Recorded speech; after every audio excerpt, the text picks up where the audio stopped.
Isang viral na bully sa Kinarayan Elementary School sa Ilocos Sur ang yumanig sa bansa. Dahil maliban sa nambugbog siya ng mga kaklase, ginagawa pa itong content sa social media. Ang mga magulang na mga biktima na kapwa minor de edad ng bully, umaalma na.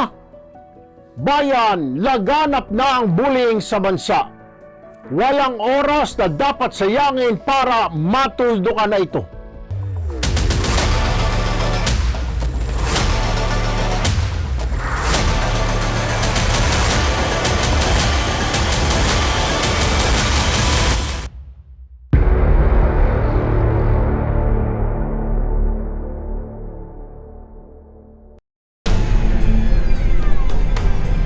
Nagtungo po tayo sa bayan ng Narvacan, Ilocos Sur dahil sa serye ng viral videos na nakarating sa ating tanggapan.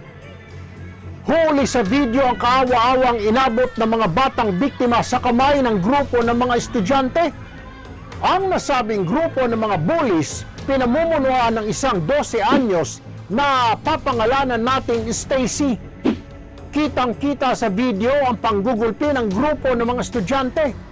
Walang habas na panununtok, paninipa at pangalipusta ang inabot ng hindi bababa sa 4 na biktima sa mga viral videos. Ayon sa mga batang biktima, matagal na umano silang nakakaranas ng bullying, ngunit hindi sila makapagsumbong dahil sa takot na mas maging target pa sila ng panggugulpi. Kung hindi pa umano nag-trending sa social media ang mga video, ay baka hindi natigil ang nararanasan nilang bullying. Masakit din po sa akin na makita na nakaano po siya, nabugbog. Saka ko lang po nalaman nung lumabas po yung video. Napanood ko lang po sa FB. Medyo napaluha po ng konti. Kasi masakit din po sa akin na mabugbog po siya kahit pasaway. Siya yung pinagbintangan, kaya siya nabugbog. Bakit hindi mo sinabi kay nanay mo yung nangyari sa'yo? Para hindi na po sila pumunta sa school. Baka malaman po nila, baka bubugbugin po nila ako ulit. Ano lang po, yung hindi naman po ako nagkaano na maparasahan po siya. Gusto ko lang naman po magtino po siya. Pasensya kayon dito inaramid dito anak ko. Sapay lang ko mata naawatan da kami. When naarami din hantay yung nga mabalin nga maibabawi. So nga pasensya kayon. Sapay lang ko mata mapakawan da kami nang nangruna dito anak ko. Itinuturing na bullying capital of the world ang Pilipinas. Base yan sa pagsusuri ng Program for International Student Assessment o PISA. Umaabot umano sa 63% ng mga grade 5 students ang nagsabi na nakaranas sila ng bullying. At kahit mayroon ng Republic Act No. 10627 o ang Anti-Bullying Act of 2013, tila kulang pa rin ang mga hakbang ng pamahalaan upang tuluyan ng matigil ang bullying sa bansa.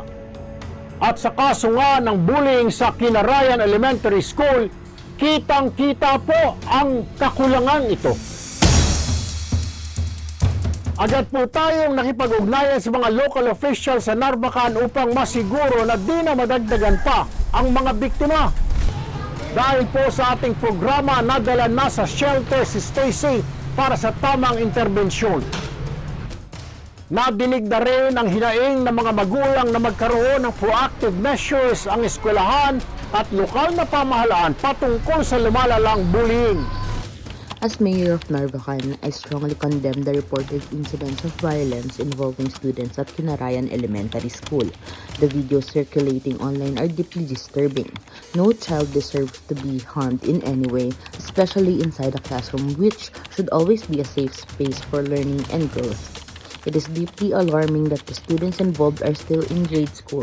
So, very kwan naman yung activity natin, yung symposium na yon, very active naman yung mga bata, nag-participate po sila, and hopefully may tuloy-tuloy po lahat ito.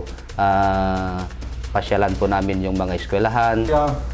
Already directed lahat ng mga COPs po natin, Chief of Police po natin sa buong Ilocos Sur, Police Provincial Office to coordinate closely with MSWD at lalong-lalo na po ang ating mga paaralan. Yung kunin ko po ang pagkakataon na ito na umapela po, makiusap at makipagtulungan po tayo, lalong-lalo na po ang ating mga magulang dahil po ang lahat po ng pagpapalaki, pag-aruga ng ating mga anak, ang disiplina po ng ating mga anak ay unang-una po, responsibilidad po ng ating mga magulang. Nagkakandak na po kami ng counseling sa kanila, yun sa mga bata and family po.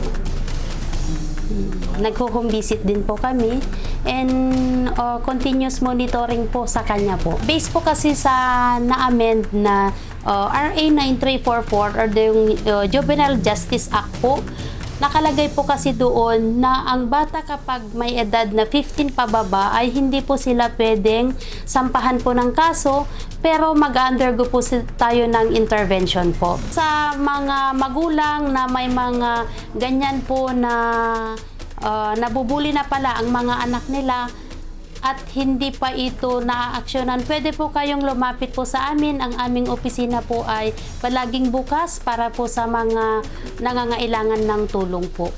Sa kasalukuyan, nasa Department of Social Welfare and Development Shelter sa Agoo, La Union, si Stacy.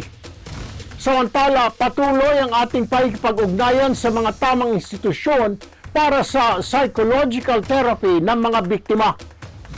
Bilang chairman po ng Senate Committee on Social Justice, Welfare and Rural Development, mariin nating kinukondena ang bullying.